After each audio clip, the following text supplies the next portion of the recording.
नमस्ते साथीहरू सबैजनालाई म चाहिँ ट्रेन स्टेसनमा स्याउ किनेर स्याउ खाँदै गरेको अवस्था।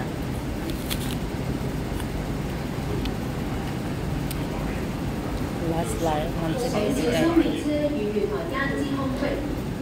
स्याउ सकिएको थियो अनि बाटोमा किनेर खाएको है साथीहरू। कस्तो लागेर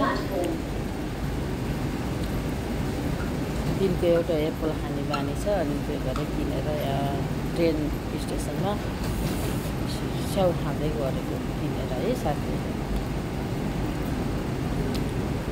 सबैले हेरेन स्याउ खाँदै मलाई लाज लाग्यो।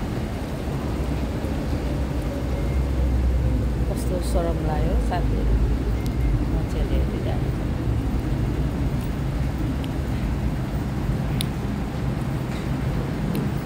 पर ट्रेन हेरिरहेको छ है साथीहरू। ट्रेन पनि चलिरहेको छ। म चाहिँ अब यो एप्पल खाएर जाने ट्रेन चल्यो है साथीहरू। ट्रेन पनि हेरिरहेको छ। म चाहिँ एप्पल प्लिज गरेर भएर मात्रै जान्छु।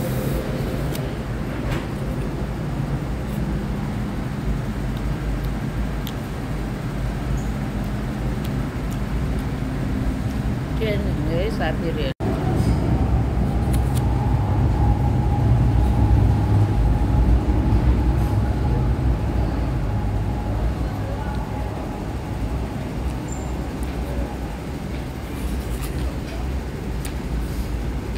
मान्छेले हेरेर कस्तो लाज लागेर आयो।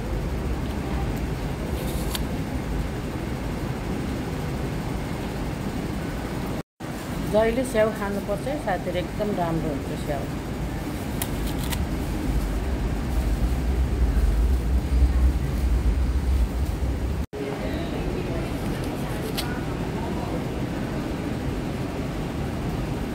स्याउ खाएर भ्याए अब बल्ल ट्रेन चढ्न जान्छु है साथीहरू। अब चाहिँ ट्रेन कुर्दैछु साथीहरू। अब आउने ट्रेनमा बल्ल म काममा जान्छु। ट्रेन स्टेसनतिर एप्पल खाएर बसेको अवस्था है साथीहरू। अब चाहिँ ट्रेन कुर्दैछु यहाँनिर। हेर्नु होला साथीहरू। साथ र सपोर्ट गर्दै गर्नु होला। माया नमार्नु होला। म त यस्तै छु। बिजी हुन्छु है के गर्ने। म चाहिँ अहिले मङ्ककमा हो है साथीहरू। यहाँ काउलनटङ भन्ने ठाउँमा हो मेरो काम। यहाँ हो है साथीहरू। अब बस आउँछ म चढिहाल्छु। बस चाहिँ ट्रेन आउँछ म चढिहाल्छु है साथीहरू। माया नमान्नु है साथीहरू। साथ र सपोर्ट गर्दै गर्नु होला।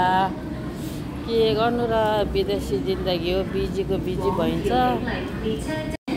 इन्जोय गरेर हिँड्न नि पाउँदैन। मेरो जिन्दगी त यस्तै छ साथीहरू।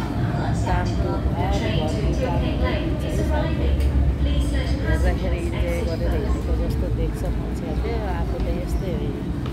अहिले काममा आएछ भरे राति घर पुग्छ है साथीहरू। हस् त बाई बाई। मेरो ट्रेन आयो। ट्रेन चढ्छु।